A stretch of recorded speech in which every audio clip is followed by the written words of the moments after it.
पिछली कड़ी में हमने विभिन्न इतिहासकारों द्वारा प्रस्तुत मतों एवं शिलालेखों के आधार पर चौहान चंदेल संघर्ष की चर्चा की थी। इस कड़ी में हम आल्हखंड के आधार पर चौहान चंदेल संघर्ष की चर्चा करेंगे, जिसे परमाल रासो भी कहा जाता है।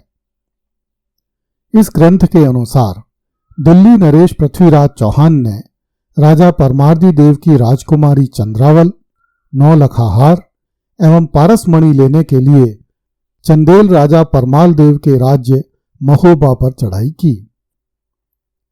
इस ग्रंथ में आई कथा के अनुसार श्रावण मास की पूर्णिमा के दिन अर्थात रक्षाबंधन के पर्व वाले दिन राजकुमारी चंद्रावल अपनी सखियों के साथ कीरत सागर में कजली दफन करने पहुंची।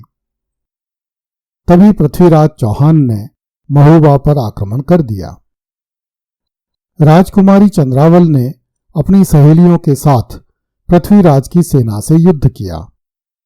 इस युद्ध में राजा परमाल का पुत्र राजकुमार अभय अपनी बहन की रक्षा करता हुआ वीर गति को प्राप्त हुआ। राजा पृथ्वीराज चौहान ने राजा परमाल के पास संदेश भिजवाया कि यदि वह युद्ध से बचना चाहता है तो राजकुमारी चंद्रावल, पारस पत्थर और नौलखा हार राजा पृथ्वीराज को सौंप दे। राजा परमाल ने पृथ्वीराज चौहान की इस मांग को अस्वीकार कर दिया।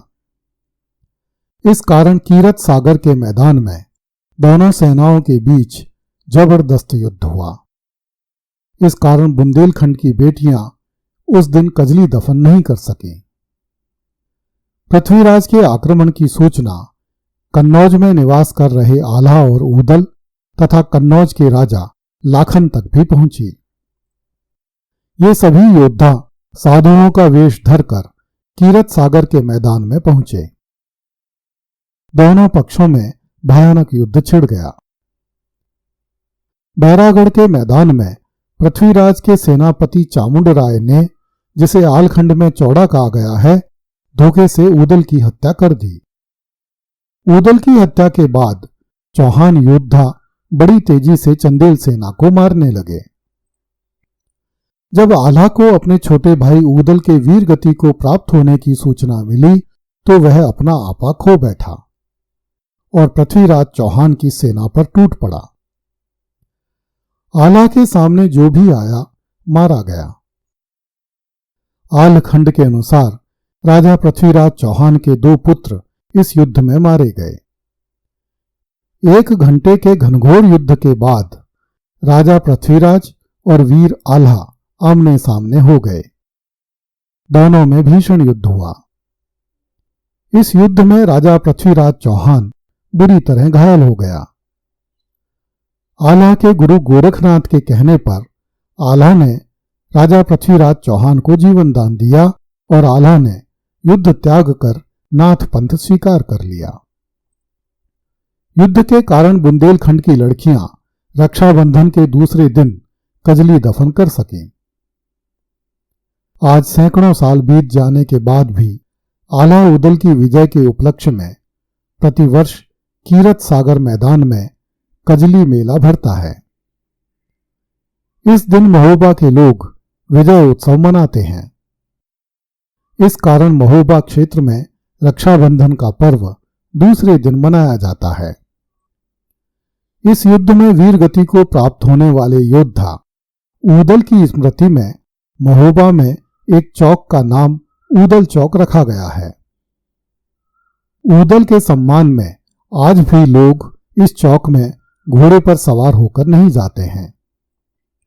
जेम्स ग्रांट नामक एक अंग्रेज अधिकारी ने लिखा है, एक बार एक बारात जा रही थी और दूल्हा घोड़े पर बैठा था। जैसे ही बारात ऊदल चौक पर पहुंची, घोड़ा भड़क गया और उसने दूल्हे को पटक दिया। मैं परंपरागत रूप से सुनता आया हूं कि ऊदल चौक पर कोई घोड़े पर बैठकर नहीं जा सकता और आज मैंने उसे प्रत्यक्ष रूप से देख भी लिया। आल्हा ऊदल के नाम पर महोबा शहर में एक चौक में आल्हा ऊदल की विशाल प्रतिमाएं स्थापित की गई हैं। आल्हा अपने वाहन गज पश्चावत पर सवार है, जबकि ऊदल अपने उड़न घोड़े बेदुला पर सवार है। ये दोनों प्रतिमाएं भीमाकाय और जीवंत हैं। इन्हें देखने के लिए लोग दूर दूर से आते हैं। कीरत सागर के किनारे आला की चौकी है, जिसके बारे में कहा जाता है कि यहां आला के सैनिक रहा करते थे। मदन सागर में आला के पुत्र ईंदल की चौकी बताई जाती है। आलखंड के अनुसार ईंदल भी अपने पिता आला की तरह अमर हुआ। जब गुरु गोरखनाथ ने यह देखा कि आला अपने दिव्य अस्त्रों से राजा पृथ्वीराज का वध कर देगा, तो वे ईंदल को लेकर कदली वन चले आए। इस कदली वन की पहचान हजारी प्रसाद द्विवेदी ने उत्तराखंड के तराई क्षेत्र से की है। आलखंड के बहुत से वर्णन अतिशोक्तिपूर्ण हैं। लड़ाइयों में कहीं कहीं केवल पात्रों के नाम बदल गए हैं, शेष घटनाएं वही हैं। भौगोलिक जानकारियां गलत हैं। कुछ नगरों और गढ़ों के नाम काल्पनिक हैं। एक एक लड़ाई में लाखों सैनिकों के मारे जाने का उल्लेख है। पशु पक्षी भी आला ऊदल द्वारा लड़ी गई लड़ाइयों में साधक या बाधक होते हुए दर्शाए गए हैं। इस ग्रंथ में उड़ने वाले बछेड़े हैं, चमत्कृत करने वाली शक्तियां रखने वाली जादूगरनियां और बिड़नियां हैं, कबंध अर्थात सिर रहित धड़ युद्ध करते हुए दर्शाए गए हैं। स्थान भेद और बोली भेद के साथ आलखंड के पात्र भी बदल जाते हैं।